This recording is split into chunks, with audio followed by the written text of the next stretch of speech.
सोचिए, एक मासूम लड़का जिसे उसके अपने भाई कुएं में फेंक देते हैं, वही लड़का गुलाम बनाकर भेजा जाता है, फिर झूठे इल्ज़ाम में जेल पहुंच जाता है। लेकिन यही यूसुफ अलैहिस्सलाम चंद बरस बाद उसी मुल्क का वज़ीर बन जाता है। आखिर ऐसा क्या रास्ता सब्र, पाकदामनी और अल्लाह पर यकीन का, जिसने कुएं से तख्त तक का सफ़र मुमकिन बना दिया? अगर आपने ये राज जान लिया तो शायद आज के बाद आपकी ज़िंदगी का गम भी छोटा लगने लगे। जब हज़रत यूसुफ अलैहिस्सलाम को कैद खाने में डाला गया तो आप अलैहिस्सलाम के साथ दो ऐसे नौजवानों को भी कैद किया गया, जिनमें से एक बादशाह का साखी और दूसरा बावर्ची था। उन दोनों पर बादशाह को जहर देने का इल्ज़ाम था। जब जेल में उनकी मुलाकात हज़रत यूसुफ अलैहिस्सलाम से हुई तो वो आप अलैहिस्सलाम के अखलाक व किरदार, आदात व अतवार, अक़वाल व अफ़आल, कसरत इबादत और अल्लाह ताला की मखलूक पर शफ़क़त से बहुत मुतासिर हुए। उन दोनों ने एक ही रात में ख्वाब देखा। साक़ी ने ख्वाब में देखा कि अंगूर के बेल की 3 शाखें हैं, उनमें पत्ते उग आए हैं और अंगूरों के गच्छे पक गए हैं। उसने अंगूर लेकर बादशाह के प्याले में निचोड़े और उसे वो मशरूब पिला दिया। बावर्ची ने ख्वाब में देखा कि उसके सर पर रोटियों की 3 टोकरियां हैं और परिंदे सबसे ऊपर की टोकरी से खा रहे हैं। उन दोनों ने अपना अपना ख्वाब हज़रत यूसुफ अलैहिस्सलाम को सुनाया और ताबीर बताने की भी दरख्वास्त की। फरमाने इलाही है तर्जुमा। और उस यूसुफ अलैहिस्सलाम के साथ 2 नौजवान भी कैद खाने में दाखिल हुए। उनमें से एक ने, जो शाही साखी था, कहा, मैंने ख्वाब में अपने आप को अंगूरों के रस से शराब निचोड़ते देखा है। और दूसरे ने, जो शाही बावर्ची था, कहा, मैंने अपने आप को देखा है कि मैं अपने सर पर रोटी उठाए हुए हूँ जिसे परिंदे खा रहे हैं। दोनों ने कहा, आप हमें इसकी ताबीर बता दीजिए, हमें तो आप नेक शख्स दिखाई देते हैं। हज़रत यूसुफ अलैहिस्सलाम के जेल के साथियों ने जब आप अलैहिस्सलाम को अपना अपना ख्वाब सुनाया तो आप अलैहिस्सलाम ने मौके को गनीमत समझते हुए उन्हें अल्लाह ताला की तौहीद और दीन की बातें समझाईं। उसके बाद उनमें से हर एक को उसके ख्वाब की ताबीर बताई। फरमाने इलाही है, यूसुफ अलैहिस्सलाम ने कहा, तुम्हें जो खाना यहाँ मिलता है उसके आने से पहले ही मैं तुम्हें उन ख्वाबों की ताबीर बता दूंगा। ये सब इस इल्म की बदौलत है जो मुझे मेरे रब ने सिखाया है।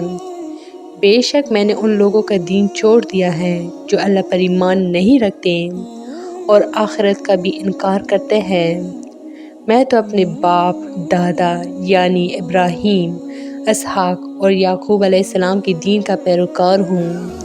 हमारे लिए ये जायज़ नहीं कि हम अल्लाह के साथ किसी को भी शरीक करें। ये अक़ीदे तौहीद हम पर और लोगों पर अल्लाह का ख़ास फज़ल है, लेकिन अक्सर लोग नाशुक्री करते हैं। ऐ मेरे कैद खाने के साथियों, तुम खुद ही सोचो, क्या मुख्तलिफ माबूद बेहतर है या एक अल्लाह जो सब पर गालिब हैं?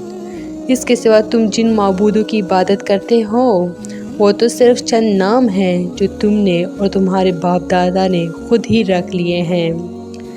अल्लाह ने उनकी इबादत की कोई दलील नाजिल नहीं फरमाई।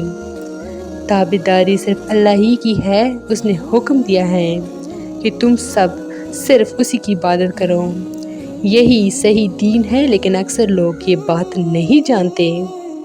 हज़रत यूसुफ अलैहिस्सलाम ने अपने जेल के साथियों को अल्लाह ताला की तौहीद और दीन की बातें समझाने के बाद उन्हें ताबीर ये बताई कि तुम में से जिसने अपने आप को शराब निचोड़ते देखा है उसकी ताबीर ये है कि उसे कैद से रिहाई मिलेगी और वो दोबारा अपने बादशाह को शराब पिलाने पर मामूर होगा। और जिसने अपने सर पर रोटियों के टोकरे देखे हैं उसे फांसी दी जाएगी और परिंदे उसके सर से गोश्त नोच नोच कर खाएंगे। फरमाने इलाही है तर्जुमा। ऐ मेरे कैद खाने के साथियों, तुम दोनों में से एक तो अपने मालिक यानी कि बादशाह को शराब पिलाने पर मुकर्रर हो जाएगा, लेकिन दूसरा सूली पर चढ़ा दिया जाएगा اور پرندے اس کے سر میں سے گوشت نوچ نوچ کر کھائیں گے۔ تم دونوں جس بارے میں مجھ سے پوچھ رہے ہو اس کام کا فیصلہ کیا جا چکا ہے۔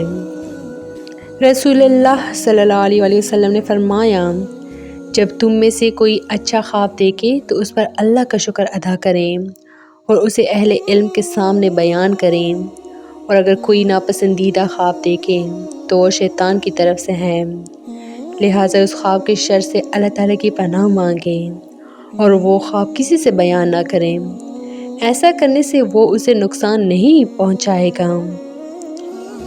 حضرت یوسف علیہ السلام نے خواب کی تعبیر بتانے کے بعد ساقی سے کہا کہ تم تو نجات پا جاؤ گے، اس لیے جب بادشاہ کے پاس جاؤ تو ان سے میرا ذکر بھی کرنا کہ ایک بے گناہ آدمی قید میں پڑا ہوا ہے۔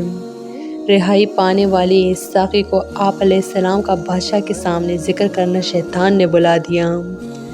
اس طرح آپ علیہ السلام کئی سال تک مزید قید خانے میں ہی رہے۔ تو یہ تھی میری آج کی ویڈیو، امید کرتی ہوں کہ آپ لوگوں کو بہت اچھی لگی ہوگی۔ مزید حضرت یوسف علیہ السلام کے پارٹس کے لیے میرے چینل کو لائک، شیئر اور سبسکرائب ضرور کریں۔ Stay tuned for more. Thanks for watching.